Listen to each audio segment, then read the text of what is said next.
Hey everyone, happy Monday and welcome back. As always, I appreciate you joining me and I want you to admit something. And no, it's not going to be me telling you to subscribe, but I will tell you to subscribe now that I thought of it.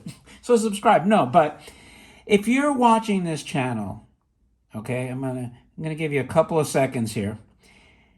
You have to admit that you have always wanted a freaking bubble dome car. Admit it. Admit it. Since the hot rods and the George Barris cars of the 50s and 60s, you're like, damn, I wish I had a bubble dome. That's why they made that Simpsons episode where he built a Homer and had the bubble dome, right? Because they're the coolest freaking things. And with that, I present to you the Friction Futuristic Roadster 1956, because they were way ahead of the time back in the 50s, in the atomic age. Now we're in the malaise era. And these bumpers, by the way, look like the 1970s malaise era car bumpers. But anyway, check out this box. You have this lovely young lass over here cruising along and protected by her bubble dome. Now you're going to probably say, come on, man, it gets hot in that thing. Come on, man.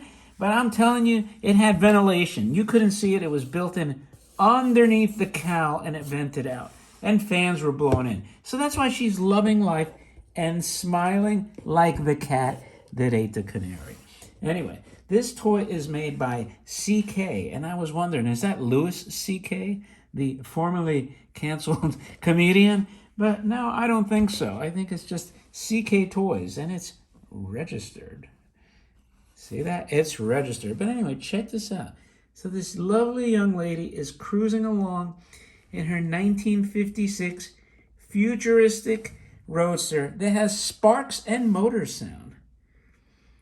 I mean, you know, if this was a lunar landscape, the price of this car would be like quadruple. And I honestly think the toy could stay exactly the same. All they would have had to have done is make this a space box, and this toy would have been astronomically in demand and valuable without changing the design, because it looks like something that belongs in space more than a lot of the cars that are actually space cars. So check out the side panel. I'm not sure. They may have made this with a male driver and a female driver. I'm not 100% sure. But anyway, if you're keeping track, 1956 is 65 years ago. So whenever this car came out, whoever was born in that era right now can retire with their full Social Security benefits. Imagine that. Anyway, check out the box. It has this little dot here. Almost like it's a color match. Maybe they made this in different colors, because this is a maroon. Did they make this in a different color? I don't know. You know what? I'm going to open the box. Just nothing in here but bubble wrap. Just bubble wrap. But anyway, this is a pristine original box. Square as the proverbial brick. No tears, thank God. And bright, beautiful colors. And anyway, what about this car? Well, check this out.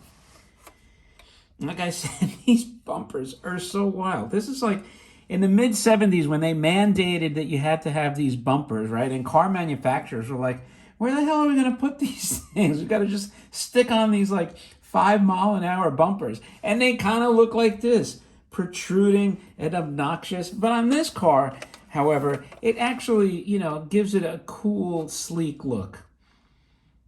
But only because it's futuristic. Now, this would be your sparking chamber, and I don't think there's any sparks.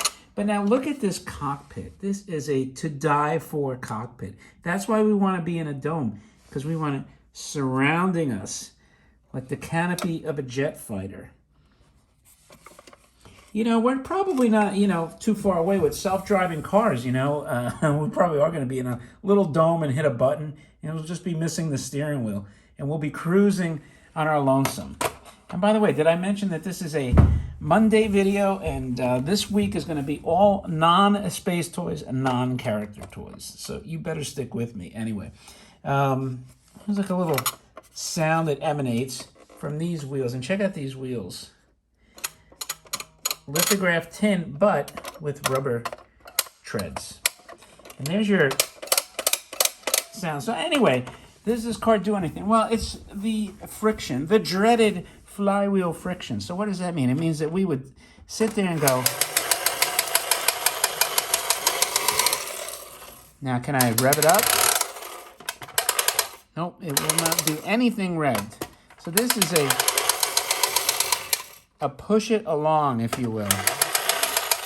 Because what you want to do is you want to give it a little pressure to engage the drive motor. And the front wheels are what's generating the clicking, the motor sound.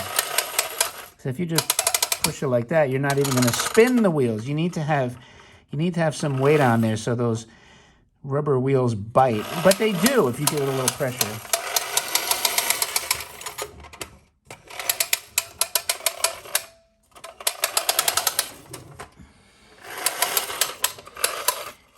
And that is my simulation of a child from 1956 playing with this thing. That it survived 65 years in this condition is absolutely astonishing, especially the dome, because that's one of the problems with these vehicles is the dome getting cloudy, broken, chipped, cracked, whatever the case may be. So anyway, I hope you like this friction futuristic roadster from 1956 again. And if you do, don't forget to subscribe, and don't forget to like the video, and don't forget to leave a remark, because it helps all those nasty algorithms.